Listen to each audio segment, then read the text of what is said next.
जय श्री हरि ओम नमः शिवाय। बृहस्पतिवार की बृहस्पति भगवान के व्रत करने से व्यक्ति की सभी प्रकार का मनोकामना पूर्ण होती है।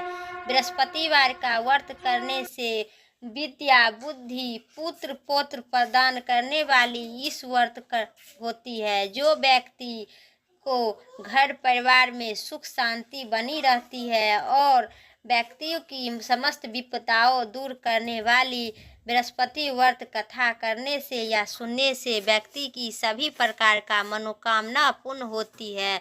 तो आइए मन चित्त और ध्यान से बृहस्पतिवार के बृहस्पति भगवान के विष्णु भगवान के व्रत का कथा का श्रवण करते हैं। प्रेम से बोलिए सियावर विष्णु भगवान की जय। एक प्राचीन भारतवर्ष में बड़ा प्रतापी और दानी राजा राज करता था। वह प्रतिदिन नियम से मंदिर में भगवान विष्णु की पूजन करने के लिए जाता था। वह ब्राह्मण और गुरुदेव की सेवा करता था। उसके द्वारा कोई भी अनिश्चय कभी भी नहीं निश्चय होकर नहीं लौटता था। वह प्रतिदिन बृहस्पतिवार का व्रत रखता था एवं पूजन करता था। प्रतिदिन गरीबों की सहायता करता था, परंतु यह सब उनकी रानी को अच्छा नहीं लगता था। वह न तो व्रत करती थी, न भगवान की पूजा करती थी, न और किसी को एक भी पैसा दान में दिया करती थी। वह राजा को भी ऐसा करने से मना करती थी रानी, लेकिन राजा ने नियम से व्रत करता था, पूजा दान इत्यादि कार्य करता था। एक दिन राजा शिकार खेलने के लिए वन में चला गया। महल में रानी और दासी थी। उसी समय बृहस्पति देव साधु के रूप में महल के दरवाजे पर भिक्षा मांगने के लिए आए। तब साधु ने रानी से भिक्षा मांगी तो वह रानी बोली, हे साधु महाराज, मैं इस दान और पुण्य से परेशान हो चुकी हूँ। इस कार्य के लिए तो मेरे पास पतिदेव ही बहुत ही है। इस समय वे यहाँ नहीं है। मुझे गृह कार्य से समय नहीं मिल पाता है। मैं सोचती हूँ कि इस धन के रहने से तो निर्धन रहना अच्छा है। फिर यह सारा काम धाम तो नहीं करना पड़ेगा। इसलिए आप कोई ऐसा उपाय बताइए कि सारा धन नष्ट हो जाए और मैं आराम से रह सकूं। साधु वेशधारी बृहस्पति देव ने कहा, हे देवी, तुम यह क्या कह रही हो? भला संतान और धन कोई दुखी होता है? ये तो देवी, इन दोनों को तो सभी चाहते हैं। पापी भी धन और पुत्र की इच्छा करते हैं।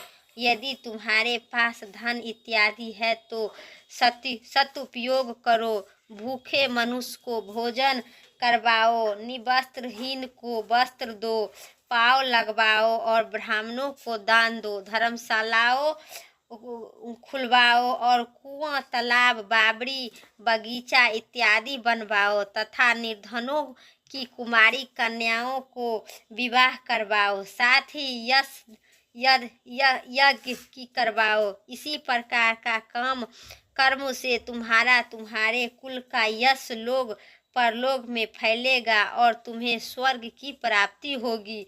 परंतु रानी की पर साधु की बात को कोई प्रभाव नहीं पड़ा। उसने कहा कि हे साधु महाराज, मुझे ऐसा धन नहीं चाहिए जिसे मैं अन्य लोग को दान करती रहूं। साथ ही इसे रखने के लिए संभालने के में ही मेरा सारा समय नष्ट हो जाएगा।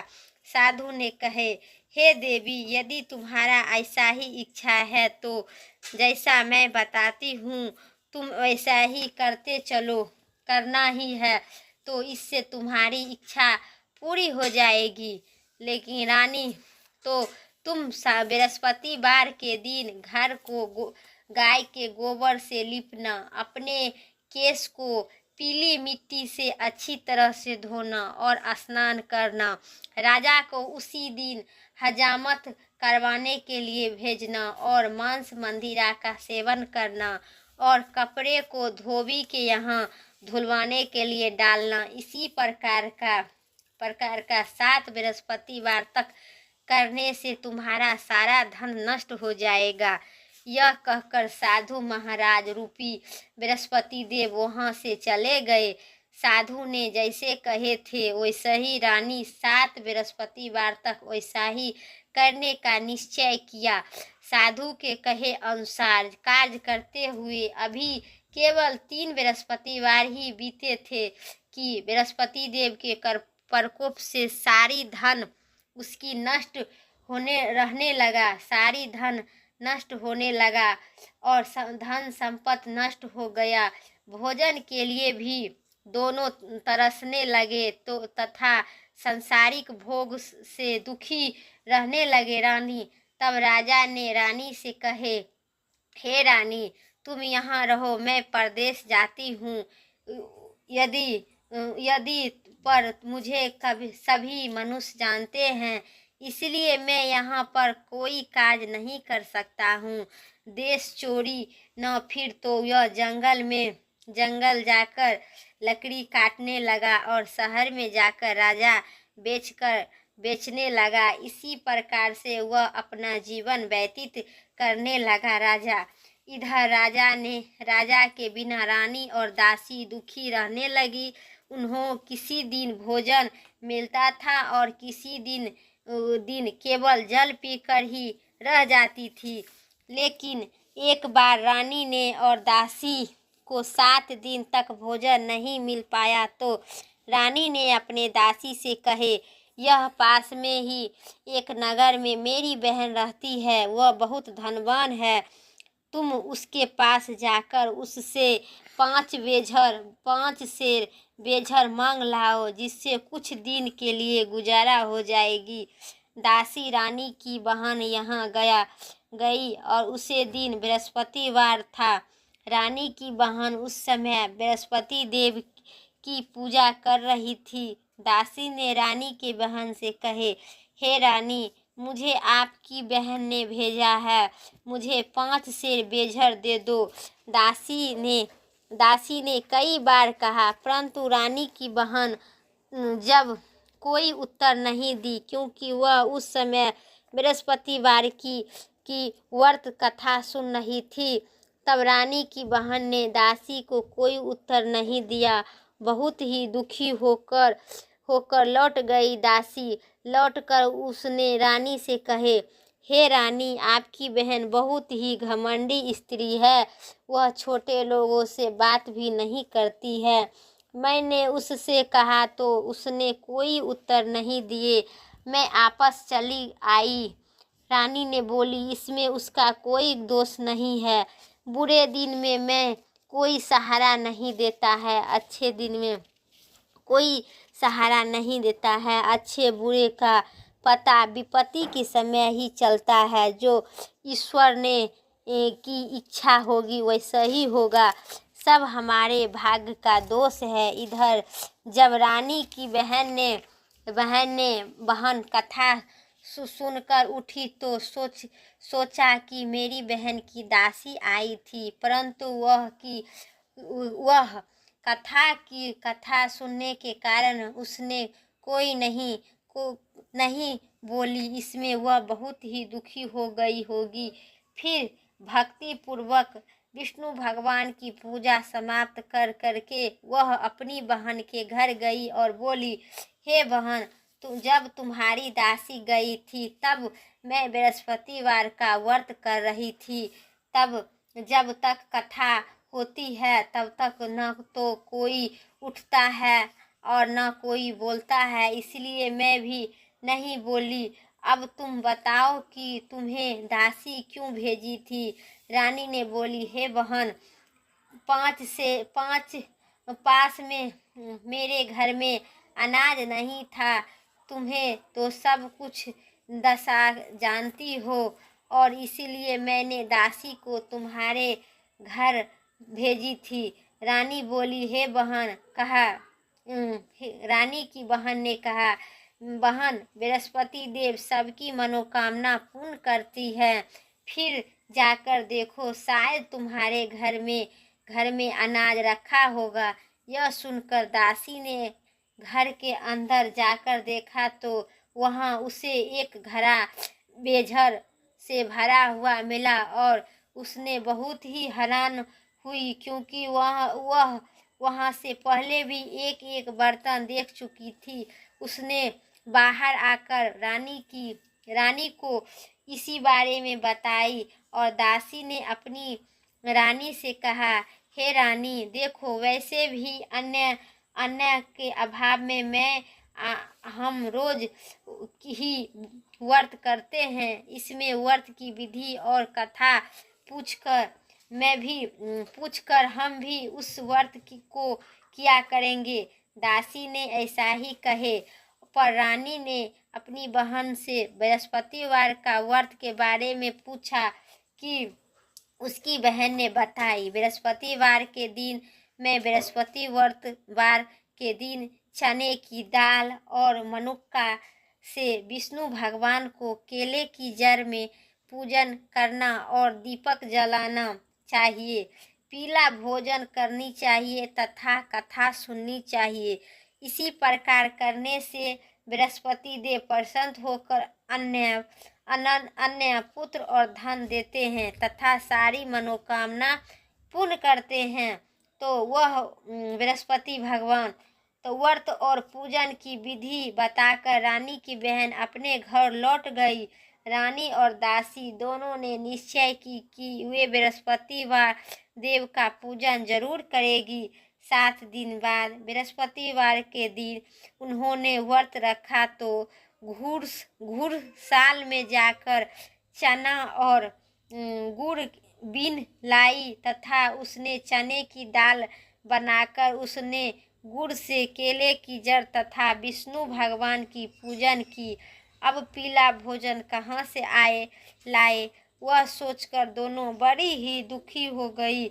पर उनके व्रत करने के कारण बृहस्पति देव प्रसन्न थे। अतः वह एक साधारण व्यक्ति के रूप में 2 थाली में पीले भोजन लेकर आए और दासी को देकर बोले, यह भोजन तुम्हारे और तुम्हारे रानी के लिए है, तुम दोनों इसी भोजन को करना। और दासी भोजन पाकर बहुत प्रसन्न हो गई और रानी के पास जाकर बोली, रानी जी, भोजन कर लो। रानी को भोजन के आने का कोई विषय में कुछ भी पता नहीं था, इसीलिए उन्होंने दासी से कहा, जा तू ही भोजन कर ले, क्योंकि व्यर्थ में हमारे हंसी उड़ा रही है। दासी बोली, एक व्यक्ति ने भोजन दे गया है। तो रानी बोली, वह तेरे लिए ही भोजन दे गया है, तुम ही भोजन कर लो। दासी ने कहा, वह व्यक्ति हम दोनों के लिए भोजन दे गया है, इसीलिए मैं और आप दोनों साथ साथ भोजन करेंगे। अब दोनों ने बृहस्पति देव का नमस्कार कर भोजन किया। इसके बाद दोनों प्रत्येक बृहस्पतिवार को बृहस्पति देव को का पूजन व्रत और पूजन करने लगी। बृहस्पति देव की कृपा से उसके पास फिर से धन हो गया, परंतु रानी पहले की तरह आलस करने लगी। तब दासी ने कहा, देखो रानी, तुम पहले भी इसी तरह आलसी करती थी और तुम्हें धन रखने के लिए में नष्ट हो जाता था, इसी कारण सारा धन नष्ट हो गया। अब बृहस्पति देव की कृपा से फिर से धन मिला तो तुम्हें पुनः आलस होने लगा।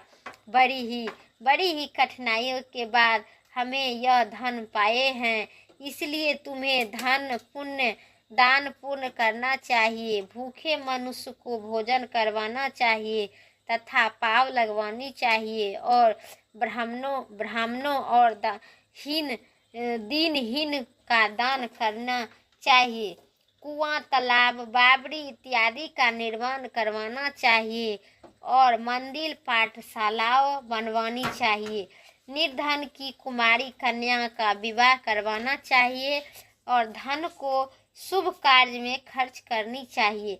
इससे तुम्हारे कुल का यश बढ़ेगा तथा तुम्हें स्वर्ग की प्राप्ति हो जाएगी और पितृ प्रसन्न होंगे। दासी की बात मानकर रानी इसी प्रकार का सत्य कार्य करने लगी। उसका यश चारों ओर फैलने लगा। इधर जब राजा परदेश गया तो वह वह बहुत ही दुखी रहने लगा। वह प्रतिदिन जंगल में जाकर लकड़ियां बीन कर लाता था और उन्हें शहर में जाकर आता था। इसी प्रकार वह अपने दुखी जीवन को बड़ी ही कठिनाइयों से व्यतीत करता था। एक दिन राजा दुखी होकर अपने बीते हुए दिनों को याद करने लगा और रोने लगा। तभी वहाँ बृहस्पति देव एक साधु रूपी में आए और राजा के पास जाकर बोले, हे लकड़ीहरे, तुम यहाँ इसी सुनसान जंगल में किस चिंता में खोए हुए हो बैठो हो, तुम्हें बताओ। यह सुनकर राजा की आंख में आंसू भरा आया और बोला, हे साधु को प्रणाम कर बोला, हे प्रभु, आप तो सब कुछ जानते हैं। यह कहकर राजा ने साधु की अपनी सारी कहानी सुनाया। महात्मा जी ने राजा के कहा, हे राजा, तुम्हारी पत्नी ने बृहस्पति देव को अनादर किया था, इसी वजह से तुम्हारे यह दशा हुआ। अब तुम किसी प्रकार की चिंता न करो, क्योंकि भगवान तुम्हें पहले से भी अधिक धन देंगे। तुम्हारी पत्नी बृहस्पति देव का व्रत करना प्रारंभ कर दिया है। अब तुम्हें भी बृहस्पतिवार का व्रत किया करो और चने की दाल व गुड़ जल के लोटे में डालकर केले की जड़ में पूजन करो और पूजन करने के बाद बृहस्पतिवार की कथा कहो या सुनो। बृहस्पति देव भगवान तुम्हारी सारी मनोकामना को पूर्ण करेंगे। साधु की बात को सुनकर राजा बोला, हे प्रभु, लकड़ी बेचने पर मुझे इतना पैसा भी नहीं मिल पाता है जिससे मैं भोजन करे और भोजन करने के उपरांत कुछ बचा सकूं। रात को मैंने अपने सपने में अपनी पत्नी को व्याकुल देखा हूँ। मेरे पास कोई ऐसा नहीं है जिससे उसका समाचार जान सकूं। फिर बृहस्पति देव की क्यों कथा कहूँ, यह भी सुनो, मालूम नहीं है। तो साधु ने कहा, हे राजा, तुम किसी तरह की चिंता मत करो। बृहस्पतिवार के दिन तुम रोज की तरह लकड़ियाँ लेकर शहर जाओ। तुम्हें रोज से दुगुना धन मिलेगा, जिससे तुम अच्छी तरह से भोजन कर सको तथा उससे बृहस्पति देव की पूजा का सामान ला सकूं। बृहस्पति देव का कथा इसी प्रकार का होता है।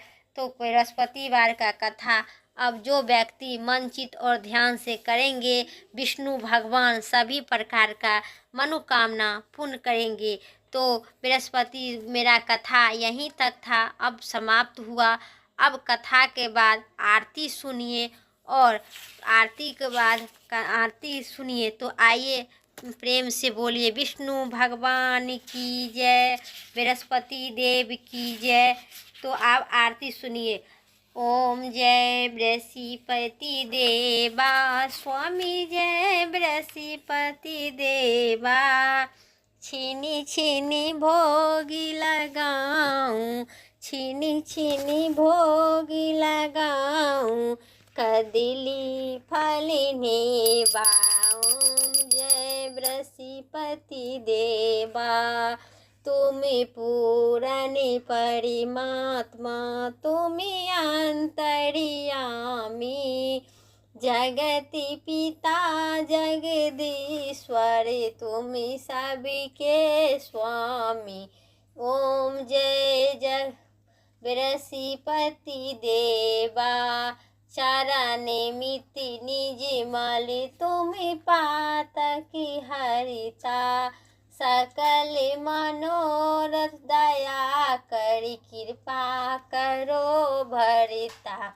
ओम जय बृहस्पति देवा, तन मन धन अर्पण कर जो जन शरण पर पड़े, हे प्रभु जो जन शरण पड़े, प्रभु प्रगट तब हो कर आकर द्वार खड़े। ओम जय बृहस्पति देवा दीन दयाल दयानिधि भक्तन हितकारी, हो स्वामी भक्तन हितकारी।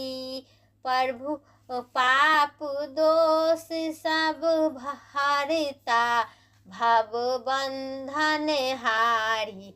ओम जय बृहस्पति देवा जो को सकल मनोरथ दायक सब शरण तारी, हो स्वामी सब शरण तारी। विषय बिटारी मिटाओ, विषय विकारी मिटाओ, संतन सुखकारी। ओम जय बृहस्पति देवा जो कोई आरती तेरी प्रेम सहित गावे, हो स्वामी प्रेम सहित गावे। जेठानंद आनंद करी, जेठानंद आनंद कर सो निश्चय पावे। ओम जय बृहस्पति देवा, ओम जय बृहस्पति देवा, स्वामी जय बृहस्पति देवा। छिनी छिनी भोग लगाऊं कदली फल नेवा। ओम जय बृहस्पति देवा। प्रेम से बोलिए सियावर विष्णु भगवान की जय, बृहस्पति देव की जय।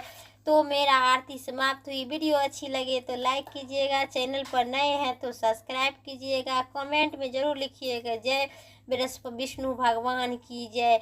फिर नेक्स्ट वीडियो लेके आते हैं, तब तक के लिए जय श्री कृष्णा, राधे राधे।